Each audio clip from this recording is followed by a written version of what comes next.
All right, well, we'll go ahead and get started. I'm Josh Peterson. I'm the new Environmental Services Manager for the city of Sioux Falls, and I'll be moderating today. So I'm here to introduce John Parker. He's with the Minnehaha Conservation District. Started there in 2008 as a field specialist and became the manager in 2012. As the manager, he's tasked with overseeing many services the MCD provides, such as being responsible for planting approximately 1,000 acres of native grasses per year through its various projects. He's an alumni of UW-Madison and has a strong science background in addition to his extensive experience surrounding planning, buffers, terraces, shelter belt design. His presentation will focus on providing a closer look at native grasses, analyzing numerous benefits, and more. So, John, take it away. Thanks for showing up. Hopefully get something out and some informative stuff in that. A couple things to think about as we're going through native grasses and the importance in a buffer. There's cool season and warm season grasses. We'll address a little bit of it here. There's a handout. If you didn't get one, I've got a couple left. I'll get them to you. And we'll talk. And a couple other things is to think about the types of grasses you're used to hearing about.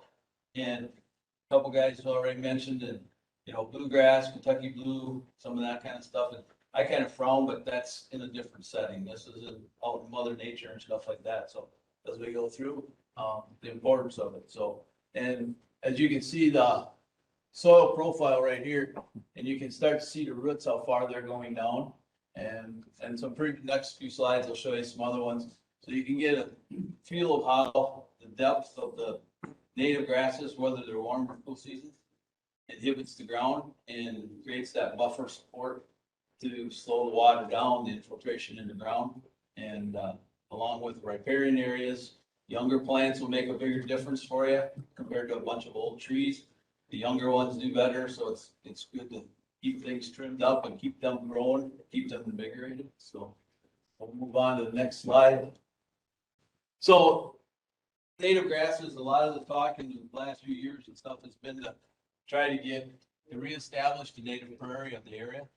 And we're in a grasslands area here, and it goes on into Minnesota, Iowa, Wisconsin, and parts out in farther in. Warm and cool season grasses. They provide many benefits: higher water quality, pollution reduction, sediment, dissolve pollutants, reduce soil erosion. They're low maintenance once you get them started. It can take 2 to 3 years to get a nice stand, and some mechanical stuff. You could use chemicals, but that kind of defeats the purpose of them being over top of aquifers and stuff like that. So they're good for wildlife assistance, food, shelter, and nesting. And over here is this is big blue stem. This is switchgrass. This is little blue. So it gives you a quick picture on them. Warm season, and in that pamphlet you'll notice that that handout, there's a warm season, growing season, and a cool season. So they grow during the summer months. When the soil temps start to get about 60 degrees, they'll start kicking in. They're stiffer stem than like bluegrass or what you normally name to. Something that's going to hold up. They're drought and soil tolerant. So if you have salty soils, they'll grow in that. If you go to wheat grasses, switch over to big blue. There's just various kinds. Most of the time, they don't form a blanket. They'll be bunch grass. They'll grow up in small clumps, and then they expand from there. Warm season examples: switchgrass, buffalo grass, blue and Sidiotes grama, Indian grass, big blue stem, the little blue stem, and there's many more. Those are kind of the top priority ones for this area. Cool season. They grow during the spring and fall months. So to think of it like a bell-shaped curve, you go up, you come back down. Cool season grows on both ends of it. The warm season grows in the middle. And again, in that pamphlet, it'll tell you that the cool season will start growing in the middle of April, normal years, and go to about the middle of May, then into the first part of June. Then it starts to get warm and dry, and it tapers off. Then the natives, the warm seasons, will kick in. They'll grow from then to about the middle of August. And then about from the middle of August till frost, the warm seasons will be done, cool season will kick back in. So part of the big thing that when you're creating buffers on the riverside or any place is that you got that competition of two seasons against one. So you have to do some mechanical means of controlling it or animal means. And that be cows or cattle, feeding on it, feed it to a certain height. 6 to 12 inches, get them out of there, let it grow a little more. But the problem is that if you graze it too short, the warm seasons, they won't come back that year. Okay, they will kick in. They will just lay dormant. So then your brome grass, your bluegrass, and all your cool seasons, they get a chance to grow. They go dormant. The warm season go dormant. Then in the fall, the cool season kick in. So you got two against one. And that's why sometimes it's hard to get the native grasses established. And if you don't do either mowing, burning, or a animal type to control it, it's tough to get it established. And then some people get discouraged at the district. Patience is a big thing. They tell people if it looks bad the first year, that's what you want, because you'll have a sprig growing up here, the sprig here, nothing in the middle. It'll fill in, but you gotta be patient. So, all parts at work, above the ground, wildlife benefit, coverage for soil. You get stiff grass, erosion and runoff assistance. This is where your buffers, if you get into the engineering part of them, gets to be more intense, but the amount of slope you got determines the width of your buffer. So if you got a lot of runoff, you need a lot of buffer in there in the grasses to catch and stuff, and that's where the different parts, and that's where you can go into putting into different types of grasses, the switchgrass and stuff that's going to stand and hold up a lot. It's a lot of resistance and moisture, snow, and then going on here. And then it'll give you some good wildlife benefit. Also give you some coverage for the soil and the stiff grasses, mainly the warm season. Wheat grasses will stand cool season. And then after that, big blue, side oats, switchgrass, and those Indian grass, those types will give you a lot more stiffness, catch the snow, hold things in place. And then your erosion and runoff assistance, it slows things down. And you can kind of do this at home.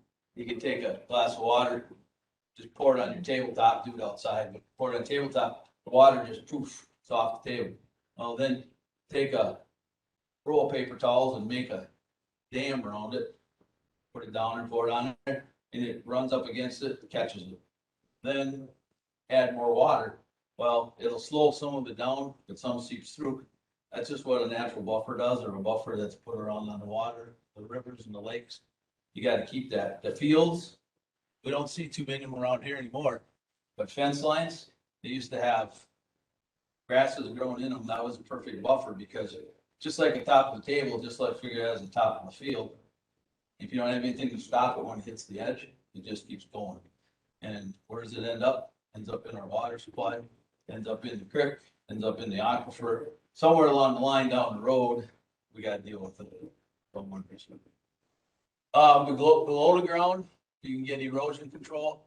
The roots will go deep, and deeper to go, the better to hold. Get good ground infiltration of the water. When it rains or on snow runoff, increased filtration, slows contact with groundwater and can filter the groundwater. And here's a example here of some roots growing deep on this plant.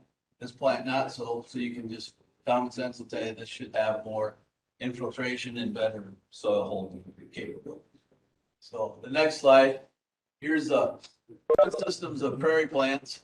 And this is in 1 foot increments on the either side and 1 foot going above. So over here is Kentucky bluegrass, and you can see it's you mow it 2 inches, you're only going to have 2 inches of roots, and that's, I wish a week ago we did a dormant seed for a guy, and we did a tile spade, and I wish we would have saved that, because we went down about 12 inches his pasture was about 2 inches tall, a little bit taller than the carpet, and his root mass on the bottom was about the same. So he had about 8 inches of nice black soil that had nothing in it. The roots, nothing like this, they were like this. And he pastured it, and we've got him into a program now. Well, he's into SRAM with us through the Big Sioux Project. But he's not gonna pasture it next year, and then he's gonna incremental graze it and harvest it. And he knows, we showed him, he knows, but a lot of the pastures, if you go and drive around the creek banks, if you don't see a lot of grass on them, there isn't much hold in the soil there, and it'll just keep sloughing down. But these other ones, you can see, there's not as much there, 2 feet above the ground, but 14 feet, that's a lead plant. And we plant quite a bit of that seed in some native mixes. The thing with that is it can come up the first year, but it takes like 5 years to get that depth. But, and then there, and some of the other ones, this is a compass plant, and I'm trying to think here, big blue stem, this one here, get about 6, 7 feet above the ground, about 8 to 9 under the ground, so. Over here, this is buffalo grass. Buffalo grass is used in some yards and in some neighborhoods. Problem that people don't understand what that is that if you plant buffalo grass, it'll start greening up on Memorial Day, it'll start browning up on Labor Day. So if you want to have green grass with your neighbor, you don't want to plant that, you plant that, because that'll green up in April. But in the middle of summer, when you're dumping a lot of water on it, on that to keep it green, this will stay green with no water. And then it'll grow about 4 to 6 inches. And you can mow it, and it rhizomes, it repeats from the roots and from seeds. So you can maintain that, but you still have a green yard, but it'll go by Labor Day, it'll be brown. Like green and so anyway, so those are just, this one here, side oats. Again, it's a good ground cover, good cover for wildlife, but you're talking 7, 8 feet of roots on there. Switchgrass, and you guys probably all heard of these and stuff, but it's just, they're in the mix and everything, so, and you can get those. The city, we plant a 7-way mix down on flats down there towards the Big Sioux, and I think there's 4 of these in there. Big blue, little blue side oats, blue grama, and I think switchgrass. And then there's wheatgrass, 2 wheatgrasses. So, and what they're doing there is they're taking ground that's being rented to producers right now, and they're slowly taking it out of production. It's over the big aquifer from Ditch Road towards the river. Then they're taking them acres and turning them into native prairies, native grasses. Establish that for better water quality, more soil control, and less competition on the ground. So this happens here to a plant. If you harvest 50% of its top, you'll have that much growing underneath the ground. So if you're mowing it, pasturing it, cutting it for hay, you can reduce your rootage and you're under the ground and your top growth to slow the water down. And over here, if you do 70%, you're gonna lose more roots and keep it going. And then after 17 days, it stops growing on there. And if you take 90%, take it like this carpet down there, 90%, and you can see the difference in the root mass.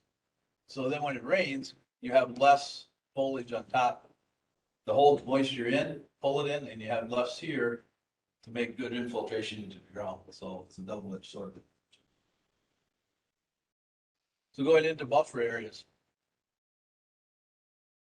They're a linear native vegetation patch planted near a waterway that is used to address resource concerns. And sometimes it's to split a field up, sometimes it's to look at tributaries and that kind of stuff.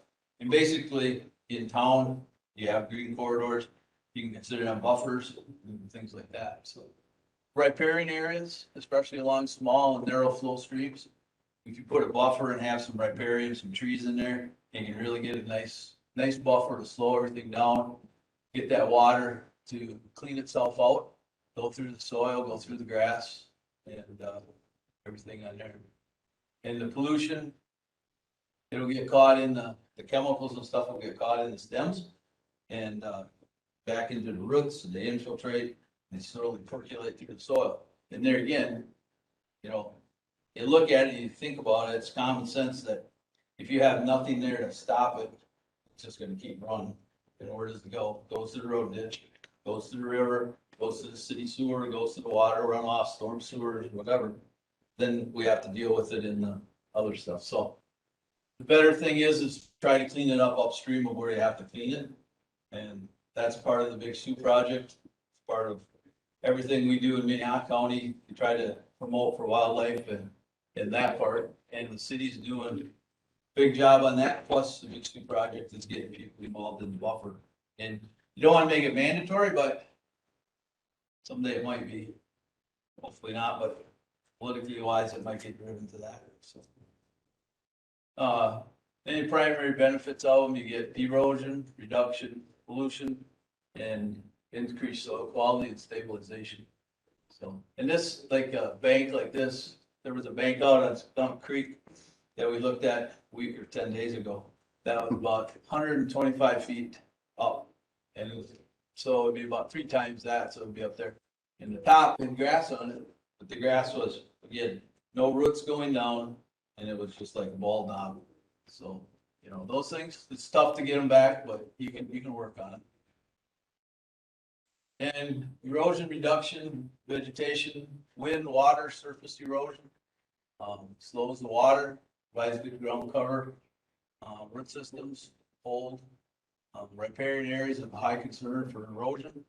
So you don't see too many riparians anymore in this area because the farm use and the use of the land has changed a lot. But you can get a buffer and then it's a patch of trees to grow beside it.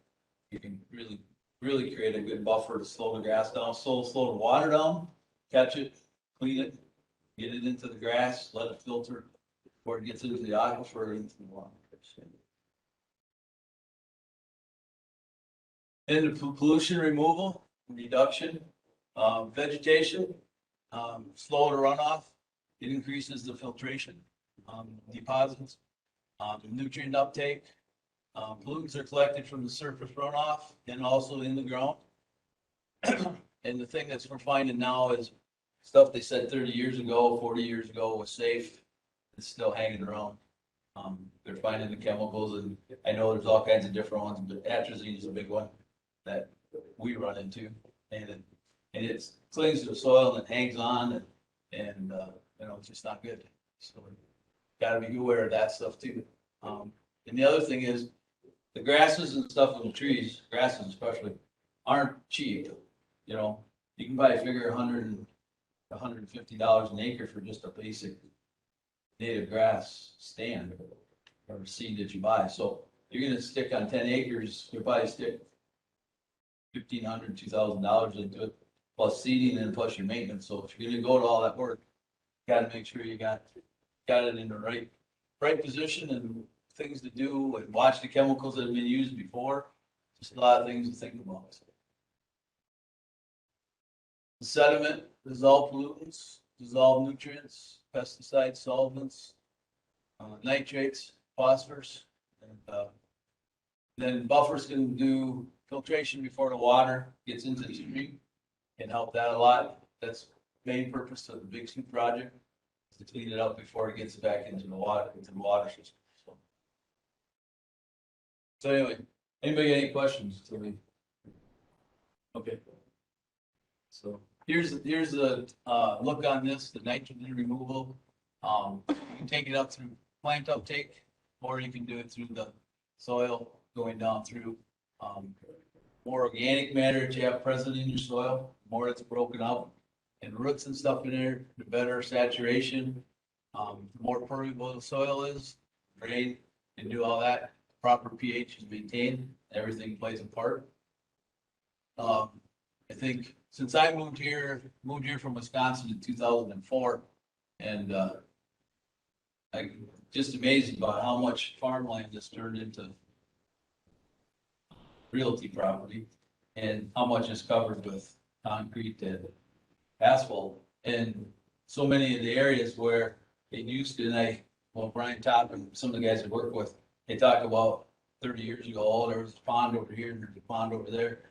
And they're all gone because everything is, but what you gotta remember is that if those are gone, then that water, where it comes from, has nowhere to go. So then it stays in the street, stays in the water tunnel. So all this stuff gets moved a lot quicker now than it did when there were spots for it to slow down, let it filter, and then move on. And the thing is, urban sprawl, we're not gonna change it.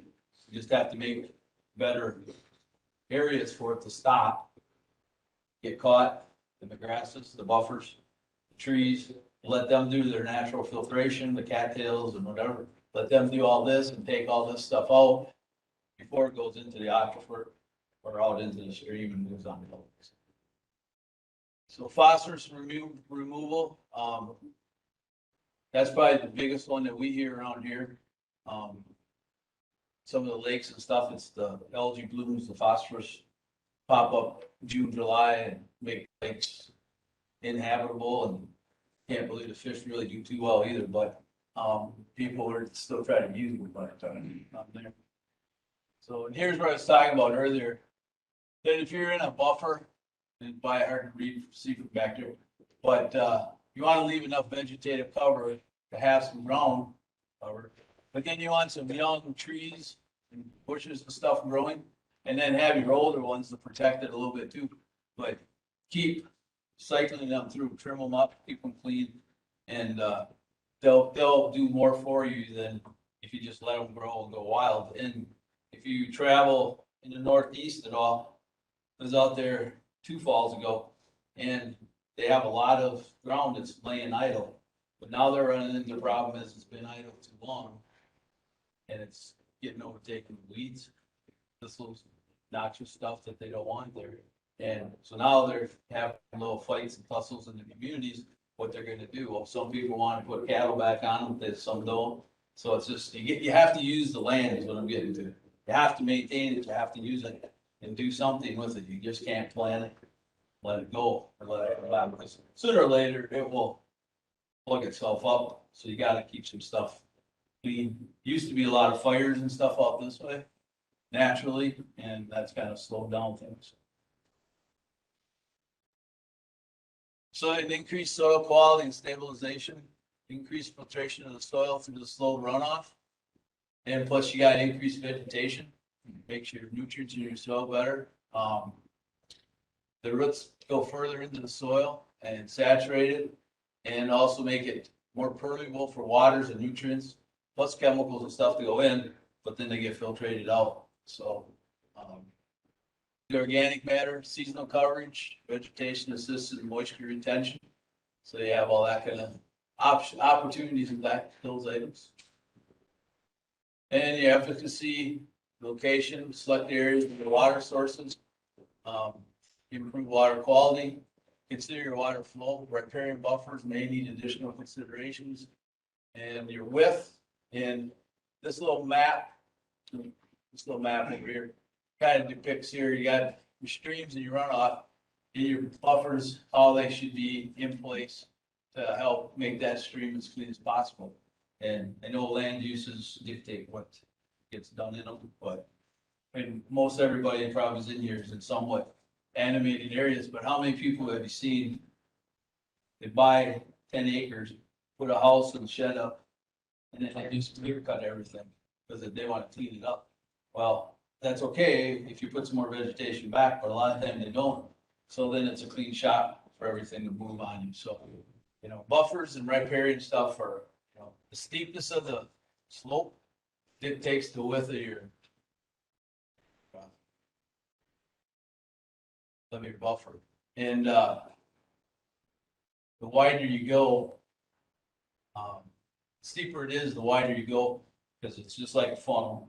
You bring it all down, you got to go wider to make it work. And your adjacent land use, your vegetation, weather, frozen soils, snow, And then when that melts, if you have things in here, frozen ground, limited infiltration.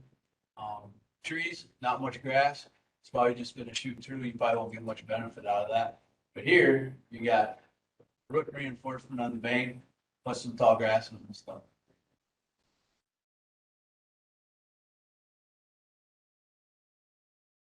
Froze again. Must be telling me I'm done. So if you need to got any questions or whether we can ask here at the end, but Minnehaha Conservation District, that's our website. Big Sioux Project's got theirs. NRCS, that handout is an NRCS handout. If you didn't get one, we've got a few left. Then you can get a lot of information there and I'll lead you into other things there. And those are all the list place where all the information came from. That's it. All right, we'll go ahead and get going. Our next speaker is Barry Berg.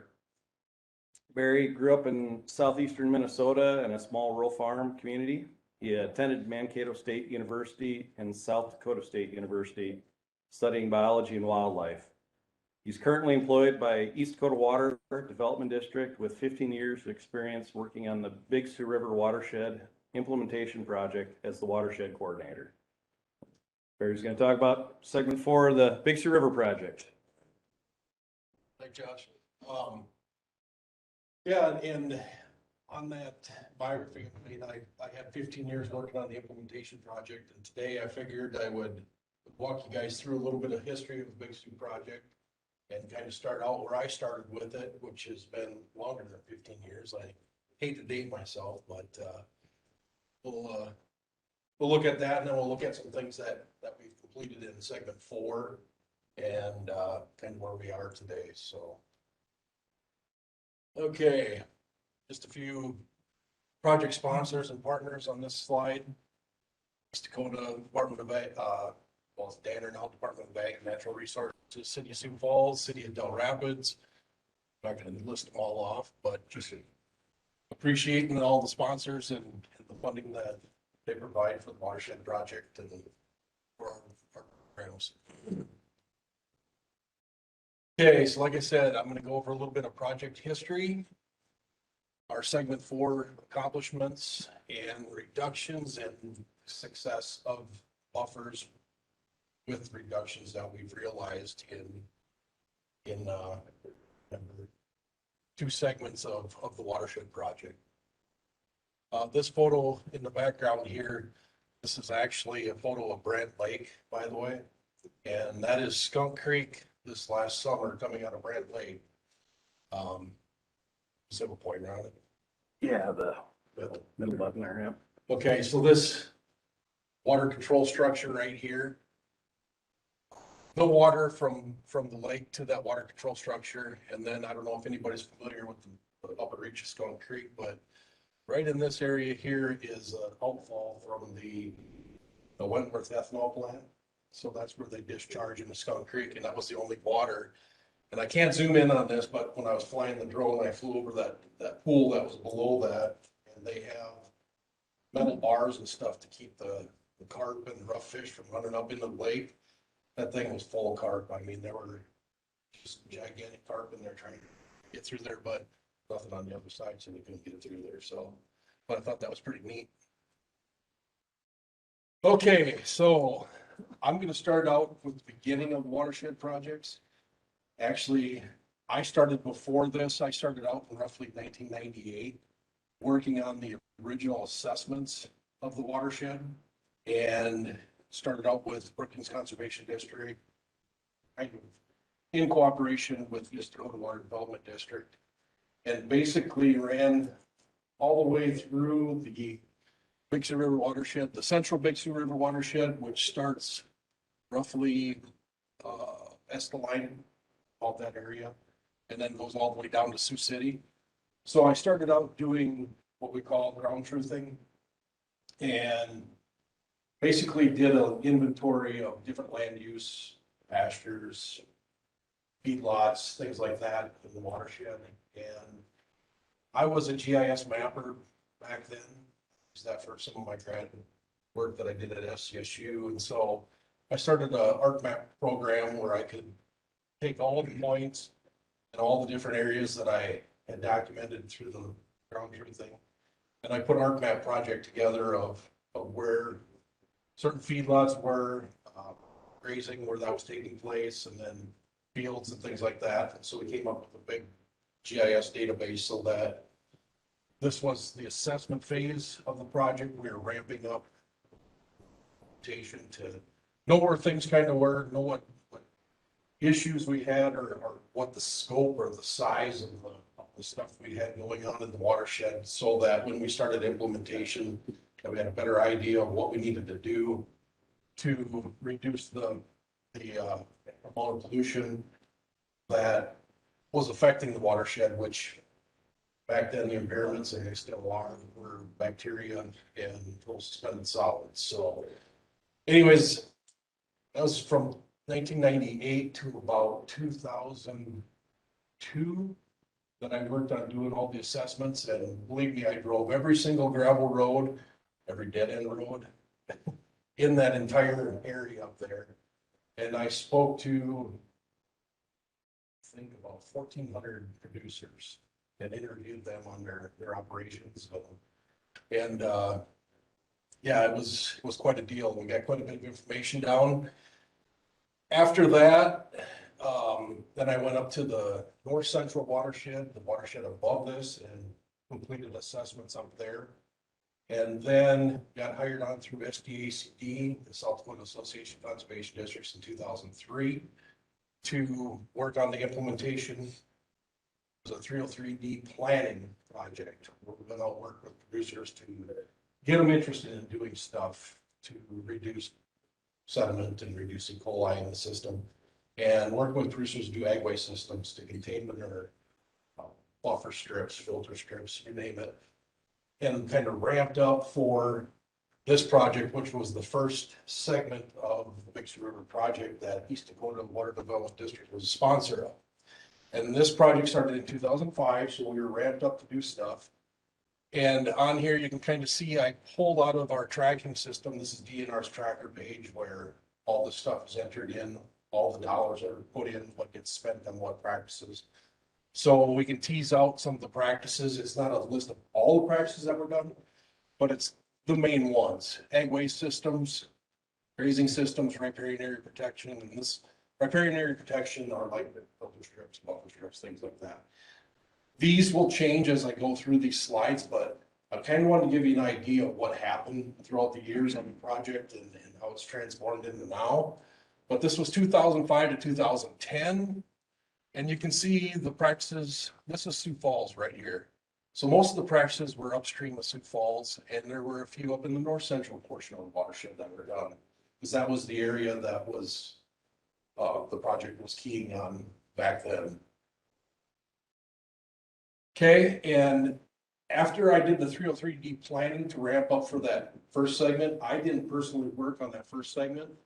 I kind of shipped down to the lower portion of the watershed project, and Lincoln Conservation District was the lead sponsor for that project. So 2008, after I finished up with the planning, I moved down to the lower end of the watershed, and I was a lone soldier working in Union and Lincoln counties, doing conservation work, working with ag waste systems, conservation tillage, grass waterways, riparian restoration.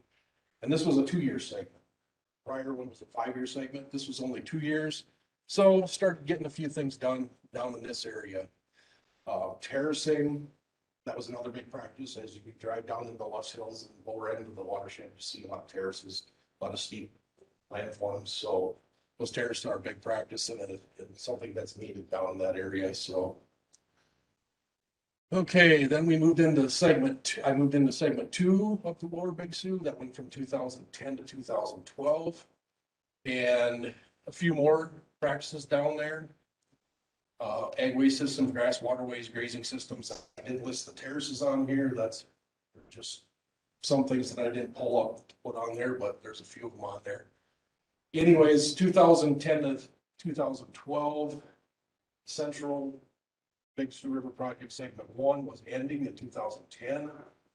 And Wasn't really a sponsor that was willing to grab onto the next segment of it, segment 2. So there was talk about, what should we do? I kind of got wrapped up in some of those conversations and ended up they went into an interim project for the Big Sioux, and I took on the interim, which was just a kind of bridge from segment 1 into segment 2. And while I was working on the lower Big Sioux, every 2 years I was doing a final report. Every year I was doing a final report, or I was doing a new report, or they call it a project implementation proposal for the next phase. So either year I was doing reports, and then I was helping up in the central, doing reports up there. Kind of got tired of writing reports all year long and compiling all the data, and it was taking up all my time. So I said, why can't we go back to a 5-year project? And how about this? We combine the lower that I'm working in with the central and make it one project. And so at the time, DE&R, now it's Danner, bought in to that idea.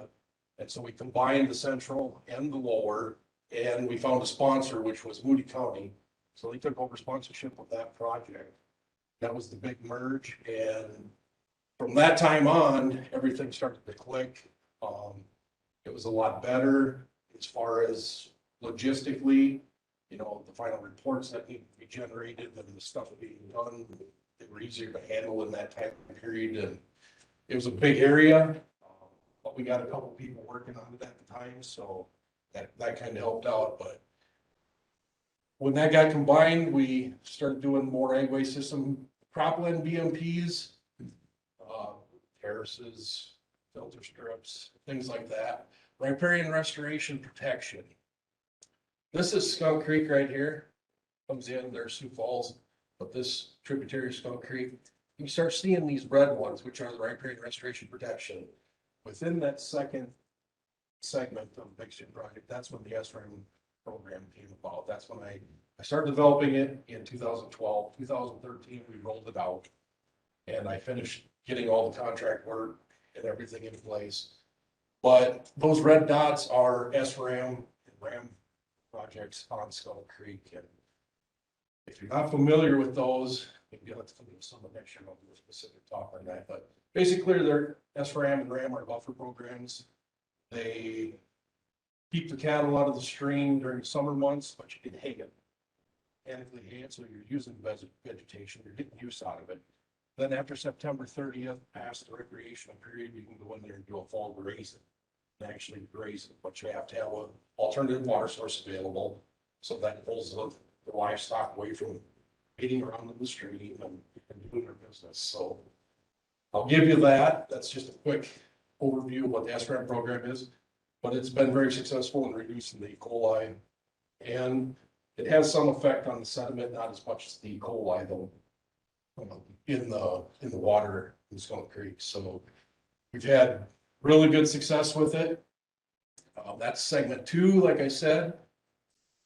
Here's segment 3 from 2015 to 2020. Moody County was still the sponsor of this. And again, now you're seeing our ag waste systems, the black ones, they're kind of popping up. These are the main tributaries in blue around the watershed. They're actually the impaired tributaries. Cropland BMPs are green, anywhere from terraces to filter strips, like I said. And then your red is the riparian restoration protection. So now a bunch more reds are popping up. Skunk Creek, Big Sioux River, some of these other tributaries. This is Pipestone Creek. Pipestone comes in Moody County in South Dakota and then jumps back out in Minnehaha County back into Minnesota. But there's a little arm of it up there, and then it comes back in through the Split Rock Creek. So SRAM and RAM projects, we really started putting a lot of that stuff on the ground and being really proactive and pushing that. Our main focus though was the Skunk Creek drainage. As you can see there, there's a lot of stuff going on there.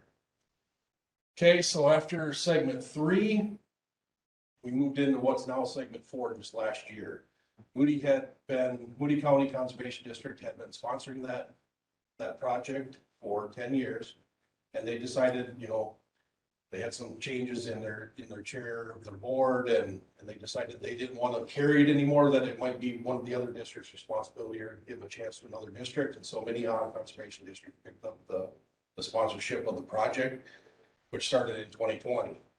So now they're the lead sponsor, and we're continuing with that. We've only had just over a year, 3 months of working on segment 4.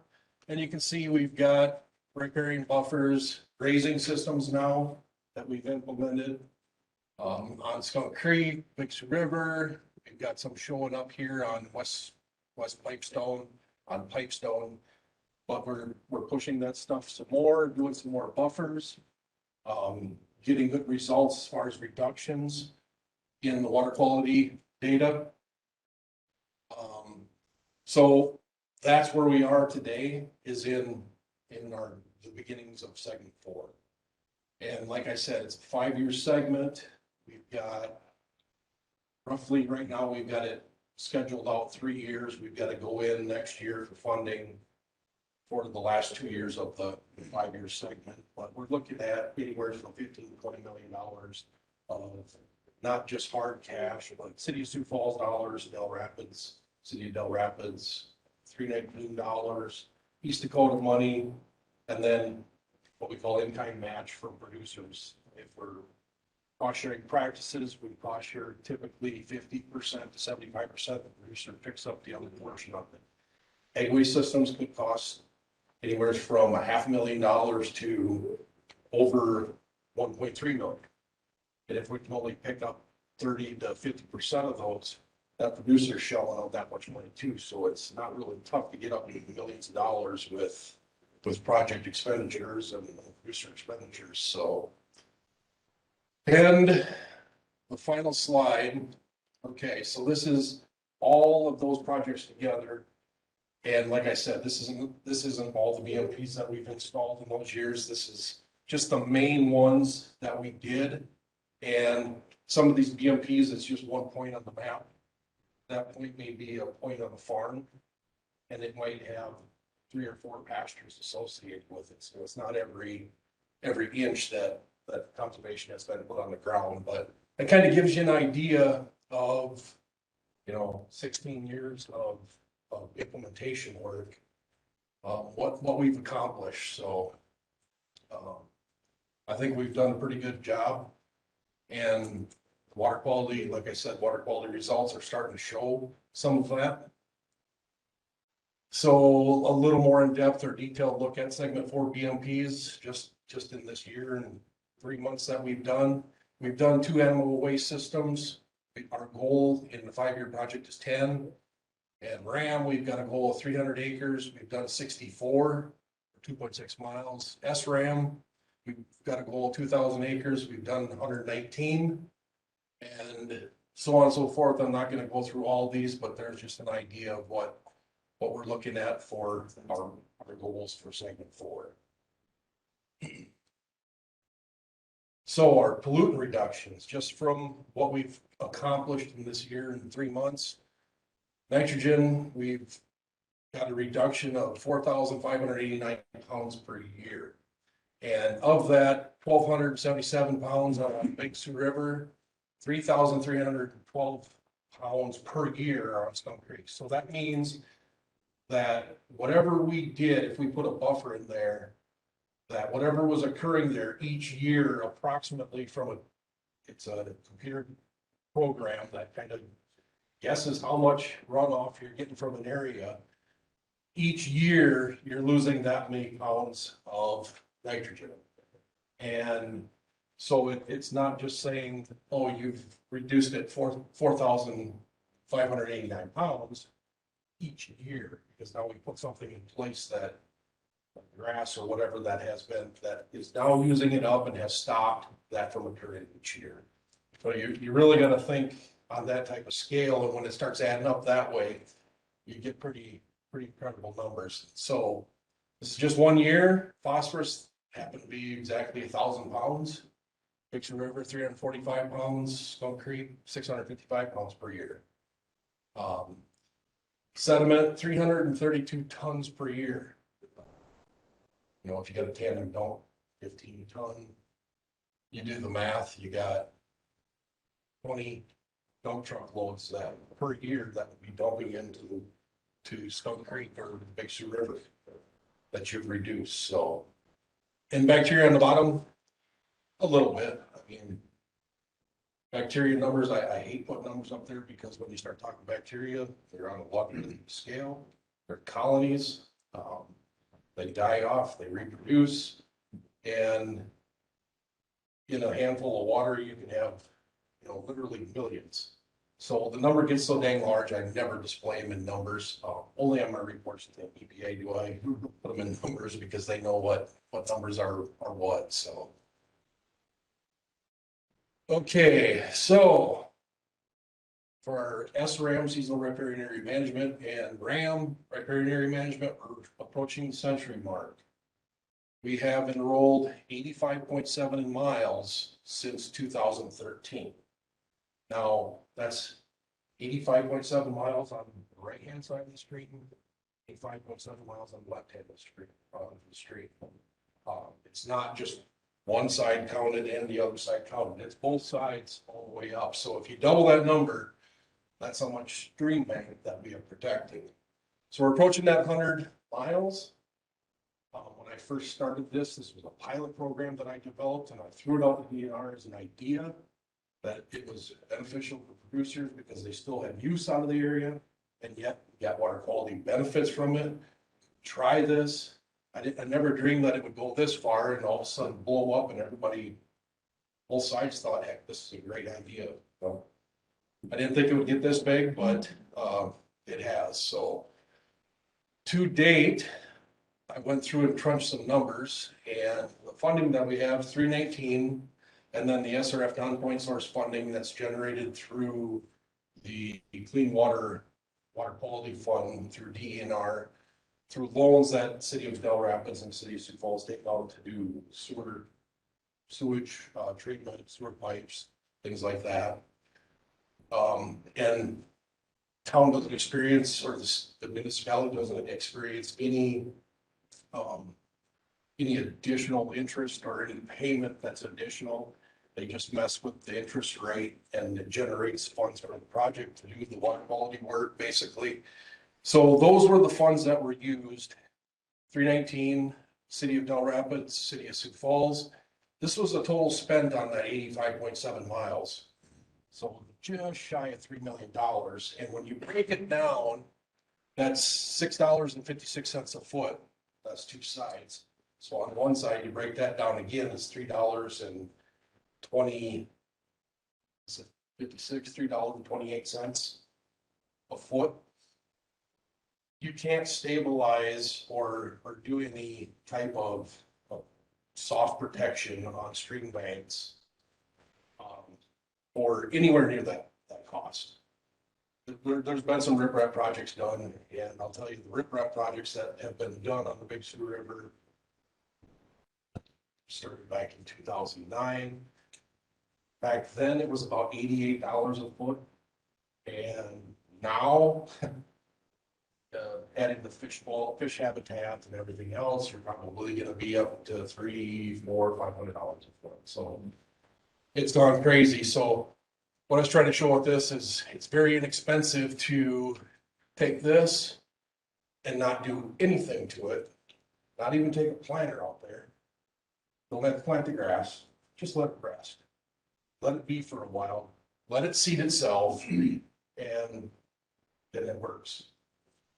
It's just a lot of pressure when this is going on all year long. That grass doesn't have any time to come back. There's no structure, there's nothing there. So that's the name of the game. It's very inexpensive process. The more and more that we get introduced to doing this and actually get educated about, you can make this system work. You can do SRAM. You can raise cattle. You can raise a profit. You can make a profit on this land without having to say, I can't go graze it, because you can. So it's working both ways, and I want to continue to push that out there. And this is the way I can do that. I think a Alexis talk, is that right? Yeah, and so our project specialist will be talking after I'm done here. And she's gonna show the website and how we're trying to get the information out there to the public more and more to educate. Not only producers that are looking to get into our programs and stuff, but also the general public on, you know, this isn't I live here and I'm an urban person and you live out there and I don't pollute, you're the polluters and the finger pointing. You know, we're all in this together. Mayor Huther was here. You know, his big thing was I'm a polluter too. Everybody is. But it's got to be working together at the common goal of better water quality. So we've got to stick with it and come up with new things. And that's what we're trying to do with the website and open up and take down those walls and make sure it's more transparent and everybody can see what's going on. So anyways, with that, what do you have any questions?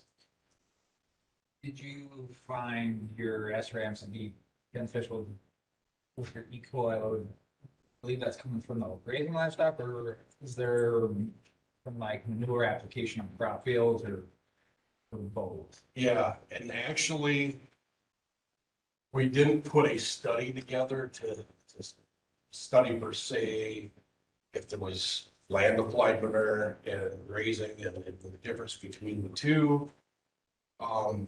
It basically, that was taken out of the equation. It was take the water quality sample at the bridge below whatever land that was enrolled in the program and difference prior to putting SRAM in to after. And so what if, and in all those areas besides the pasture, there's land applied manure going on. It's a hard thing unless you're going and interviewing everybody, but it's going on and it's beneficial for cropping and stuff. But we just didn't capture that, but we know it's there. And once the buffer was installed, it didn't matter. Crashed the E. coli numbers. I think the majority of it is the actual grazing, the in-stream direct deposit of E. coli. It is what it is. You're standing there and you're crapping right in your water source. At least a lot of times they would face upstream and crap as they're drinking, so some did. But yeah, I think that answers your question. Yeah. What's the 319 funds? 319 are federal funds given to the states, and they're given to Department of Environment or Department of Natural Resources. They're federal 319 designed for specifically for projects like this for water quality and that type of stuff. So the state basically has an annual meeting where you can come and send in or apply for those funds with a PIP, project implementation proposal. They review the proposals, they decide, you got a budget in there. They've got a pool of money that comes in each year. They decide how to break it out amongst all the people that come and ask for the funding. And once they break it out, they just can use those dollars on specific things that are geared towards water quality. So you're just starting year 2. Would you have to rewrite the MRCPP in 5 years? I actually wrote the PIP for 5 years. And I drew the budget out for 5 years, but then kind of like put the stop at 3 years and shelved the other part of it. So we sent in 3 years. So now this next summer, I'm going to have to, and it's a year lag too. So you send in your proposals to DNR a year ahead, then you wait a whole year to budget. So this next year, I will have to send the rest of the PIP in to get the weather for the last 2 years.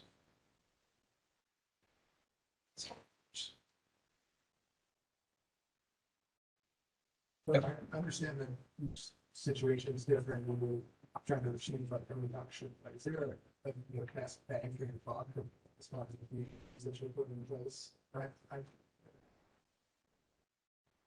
Yeah, and you know, you've got software that has a suite of BMPs that are programmed into the software. And so you take the software, you put in the distance from the water body that you're trying to treat.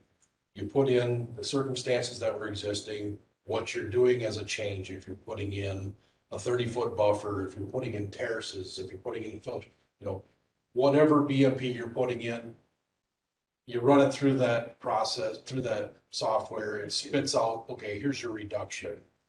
There are things that give you a better, higher reduction.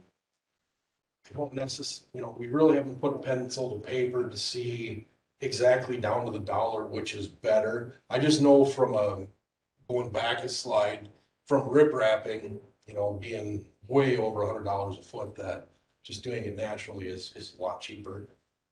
Egg systems, they cost a lot of money, but if you have a feedlot situated next to a stream and no waste storage, and you might have a creek going close to that, the paddocks or the lots, which you get a rainstorm, carries a lot of organic matter, a lot of nitrogen, phosphorus into the water, readily into the water, and you spend $100,000, well, how much is going in there every year? And how much did that $100,000 actually, clean up? You can run it through the software and it'll spit you out a reduction. And that's where we get giant reductions, of course.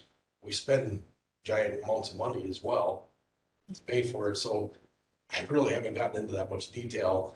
And it's because I'm doing this, or I'm talking to guys, I'm trying to get them interested in the next SRAM or the next project. So When you show up and take a look at it, it's apparent to you what needs to be done. from doing it for 20 plus years, kind of walk on site and go, yep. And then start the conversation, and it's pretty easy to tell what, some things are out of place and what needs to be done. Some are difficult. I mean, it's like, yeah, this is happening, but how the hell do we do that? We put a tree there, this is gonna happen, and if we do this is gonna happen. And so some are less obvious than others, but doing it long enough, it's pretty easy to understand. Is it difficult to get people on board? It just depends. A lot of times somebody's been doing something for a number of years, and that's just the way it's been done. Their parents did it that way. They're doing it that way. If I came and told you that you're washing your dishes the wrong way, you should do them this way, are you gonna listen to me? So there's a fair share that they're tough to change the management, but education and when part of my job is to research stuff, university studies, and love doing that and finding new things that guys are doing and coming out to their place. If I'm talking to somebody, I ain't doing that, I'm just gonna end up blowing a bunch of money, and what you do, break me, and show them this actually make a profit this way. And so just education and persistence. But yeah, I would say, 50% are pretty eager and willing to work. The other 50, you gotta invest a lot of time. And there's 10% probably that are just, I'm doing it this way and this is the way I do it. All right. Next up, we got Alexa Cruz. She is the Watershed Project Specialist for the Big Sioux River Project. She joined the project in the summer of 2020 and has since worked to develop its public presence. She aims to share the project's methods and successes with all those who live and recreate in the watershed. So, Alexa, take it away. Awesome, thanks. Are we able to close this out so it's not in there? Awesome, thank you. All right, as you said, I am Alexa and I'm with the Big Sioux River Project, and maybe you've heard of us, maybe you haven't, and maybe today you just heard about us. If you listened in on Barry's talk, that might have been your first time hearing about us. But at the end of this presentation, I hope you'll have a pretty good idea of what it is we do in the watershed and where we're headed with our project. All right, so what is the Big Sioux River Project. We are water quality. I'm giving this brief overview for those of you who aren't familiar with our work, but the Big Sioux River Project, we're just leading the way to improve water quality, not just in the Big Sioux River, but the entire Big Sioux River watershed. So obviously, a river is not a singular system disconnected from everything else. We have a lot of tributaries, streams, creeks, that sort of thing. And we wouldn't be doing our jobs if we only focus on the Big Sioux River. A lot of our tributaries are also impaired and have a lot of pollutants. And if we don't get those cleaned up, we're never going to get the Big Sioux River cleaned up. So we are focusing on those as well, especially Skunk Creek, as that is a tributary into the Big Sioux River right before Sioux Falls, which, as you can imagine, is a pretty big focus of our project. The Big Sioux River Project is a non-government, quasi-government entity. We are technically employed by the East Dakota Water Development District and the Minnehaha Conservation District. So if you heard John Parker speak earlier, he's with the Conservation District. They are our sponsors for this project, for this segment of the project. And what we do is we implement best management practices, typically on agricultural land, like I said, right next to the Big Sioux River or its tributaries, to improve water quality. So for example, we have some best management practices related to livestock. We've got waste storage facilities. We do animal waste management systems to keep animal waste contained, not entering waterways, not running off feedlots. We are improving, we're improving water quality through reducing fecal and E. coli bacteria in that case, and also sediment inputs into waterways. Cattle on stream banks and things can definitely be detrimental to the banks and be, stirring up the water and inputting that sediment. And so that's another best management practice that we work with, is that sort of grazing management. We provide financial and technical assistance to producers and non-operating landowners to implement these practices. Obviously, it's incentivized. Other cropland management practices that we offer assistance with are filter strips, grass waterways, and terraces. We also do, one of our biggest things is our riparian area protection through riparian buffers. We've got the seasonal riparian area management and riparian area management programs, SRAM and RAM, and we have 85.7 miles enrolled to date. You can see some of our, the in red is where those SRAM and RAM are located. So we're very proud of that sort of protection that we're offering, because we feel like a lot of times people are like, what is actually being done about the water quality in the Big Sioux? It's it's here, we're doing it. We're just not super vocal about it. And that's one of the reasons I was hired to help, increase our public presence, public awareness of the water quality issues.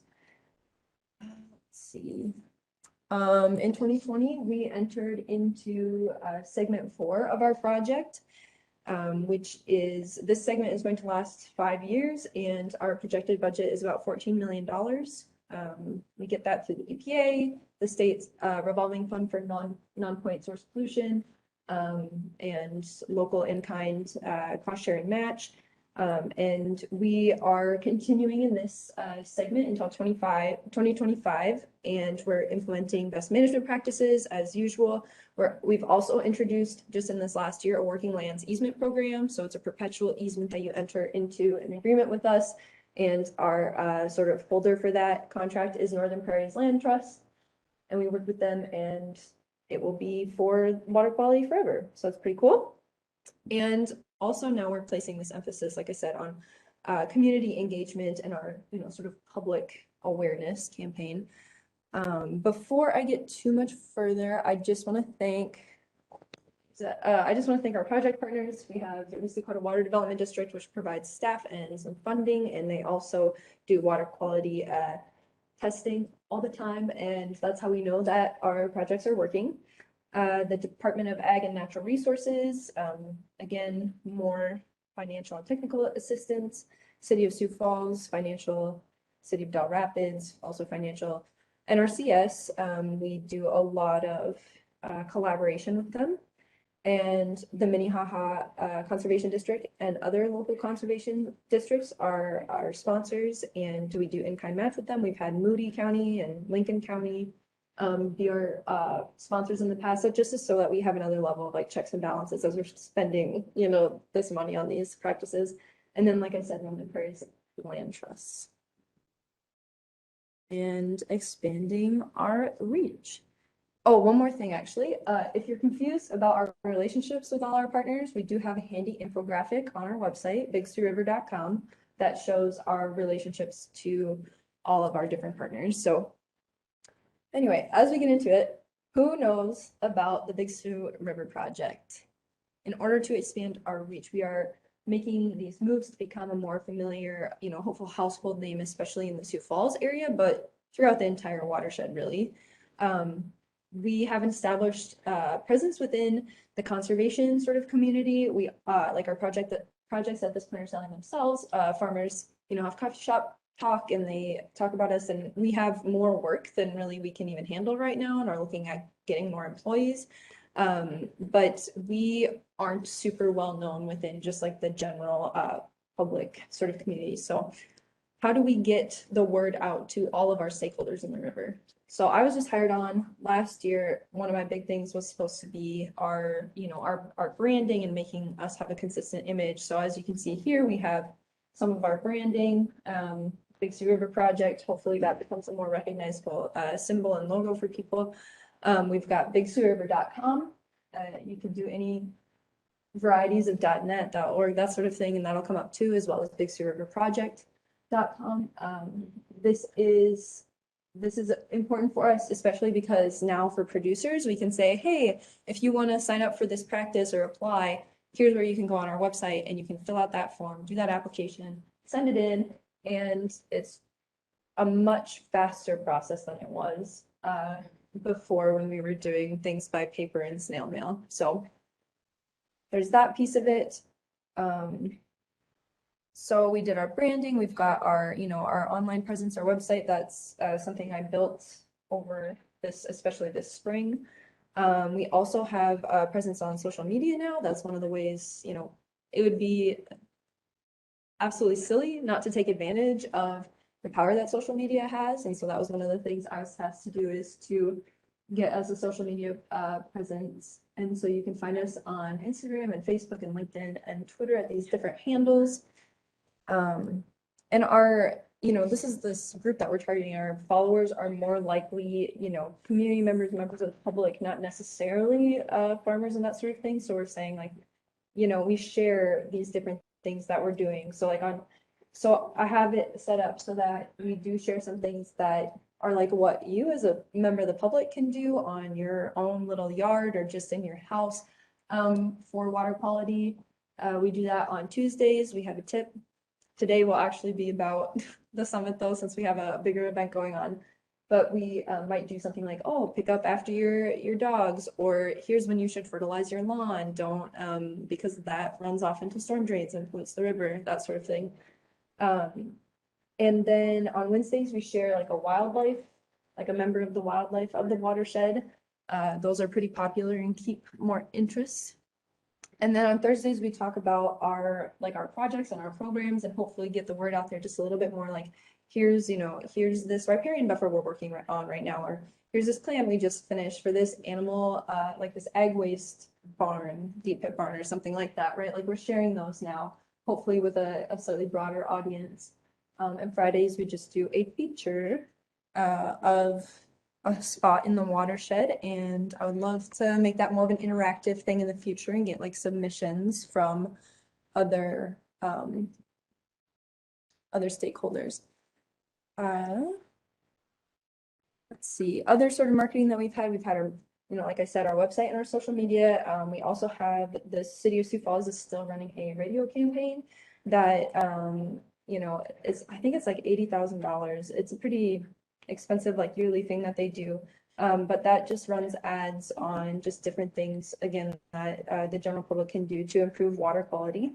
We've also been in a handful of articles in this past year, just different announcements too. And we also have been working on, recently we had a $3 million grant for the regional conservation practice program, some partnership program. There it is. There's so many acronyms to remember. We are sending out these cards to people to let them know, like, here's, you're in this priority watershed. Here's some of the practices that we are cross sharing right now. So just different ways to sort of get that information out there and get more people involved. Some of the events and tours we did this year, we had a Senate Appropriations Committee tour. Just a bunch of senators came out and took a look at the watershed. They learned about water quality sampling and how that works off of this bridge here that's just by Del Rapids. And we showed them a piece of land that was not in seasonal riparian area management behind. And then on the other side, we had one of our beautiful buffer programs. That was, I think, a good moment for a lot of those people to see, like, here's out in the field, here's where these dollars are going. We had a legislator tour, which was quite a big group, actually. I think there were about 40 people there. And for a lot of these, like, people, this was their first time, like, seeing a waste system like this, which I don't know if y'all grew up in the country or on a farm or anything like that, but that's pretty crazy to me to be in South Dakota and not have ever been to, like, an animal containment facility. So that was a pretty unique moment for a lot of those people to connect with, like, their constituents, like, oh, here's like a whole subset, you know, South Dakota is so big on ag. To not have had that connection before was kind of a shame. So we showed them one of the barns that we've implemented as one of our best management practices. And this is actually a barn that's pretty near Wall Lake, if any of you are familiar with that. And so this runoff goes directly there, but not anymore because it's nicely contained in this ag waste facility that we've implemented. I also attended and went to the Dakota conference at Augustana University.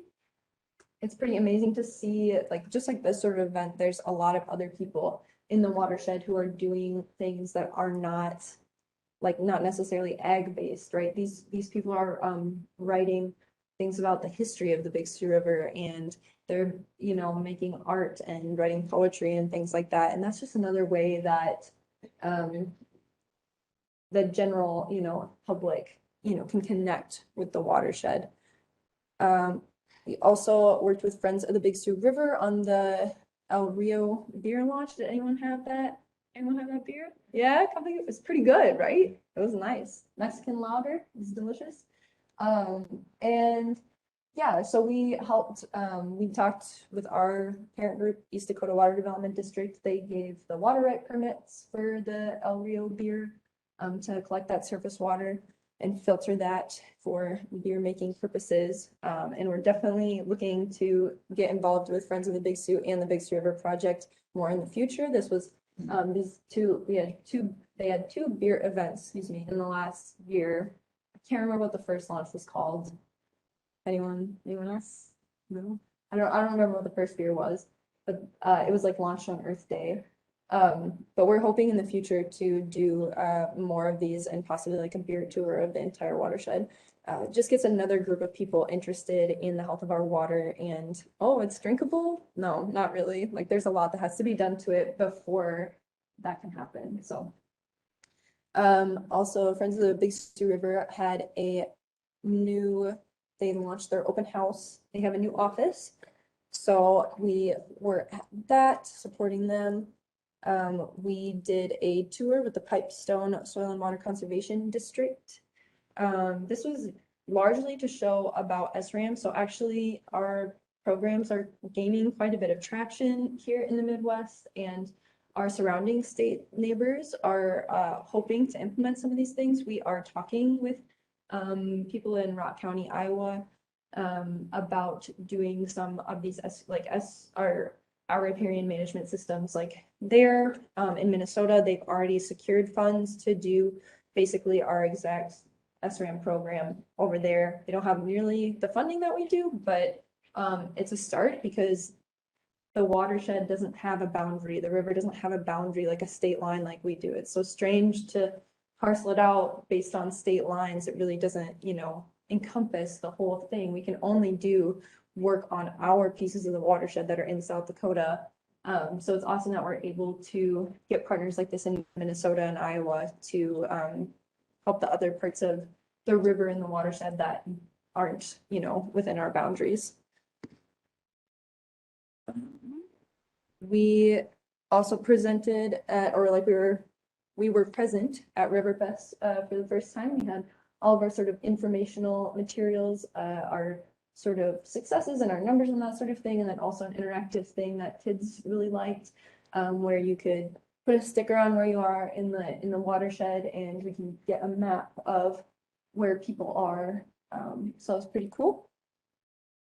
And then just recently here, I did a course for Ollie with the Friends of the Big Sioux River, Friends of the Big Sioux Rivers, Travis Entenman. We presented to, I think it was about 45 in person, and then online there were like another 30 or so people who were listening in. And we did an hour and a half course just about the history, the sort of this standing point, like where we are at with water quality, and then sort of our, the Big Sioux River projects, and then the Friends of the Big Sioux Rivers different efforts to improve water quality in the watershed. In our future growth, I'm working on more content for the website, discovering the Big Sioux River, just kind of getting more in depth about sharing pieces of the river with some people that they've never seen before, say like doing video tours of an animal waste system if you've never seen one of those, or like going out into the field and having like live streams where we show our different buffer programs and that sort of thing. FAQs I need to get up there yet. And then in January, have work that's starting with teachers. I've got quite a few teachers secured, especially in the middle school, but a couple high school as well, to come into their classrooms and do some water quality education. I feel like the younger generation is, going to be our saving grace kind of thing. And so getting in with them and getting a good word in for water quality in the Big Sioux River early on is important. And it's good to have that hands-on education from an outside perspective that's not just their regular teacher. I also, if you're into that kind of thing, look out this summer. We have a couple local businesses that we're working with to do bike scavenger hunt, and also to do cleanups via kayak with Sioux Falls Kayak Rentals. So keep an eye out for that if that's something you might be interested in. And then we have some virtual events planned as well. And there's a lot to look forward to as we grow our reach, but thank you for listening. And at this time, if you have any questions or discussion, I would love to hear it. So, yeah. Do you guys have any signage along some of the riparian zones? That is a great question. No, we don't, but it is something that we have talked about doing, especially as we do our working lands easements now, since that is perpetually in our care. We can more clearly say, oh, the sign is going to be here, indefinitely unless it gets damaged or something like that, as opposed to a lot of our contracts that we enter into are 10 or 15 years. We do have, however, a few higher profile sites that are visible from like the interstate, say like just north of Sioux Falls, right north of the water plant there. We have like a mile of SRAM, and we'd really like to get in like a billboard there to say like, look, this is where your tax dollars are going. It's actually improving the water quality, and we have measurable, reductions to show that. So yes, keep an eye out. Yeah, cheers. Thank you so much for listening to me yammer on about how we're changing our project and growing, and yeah, thank you so much. Cheers, you guys.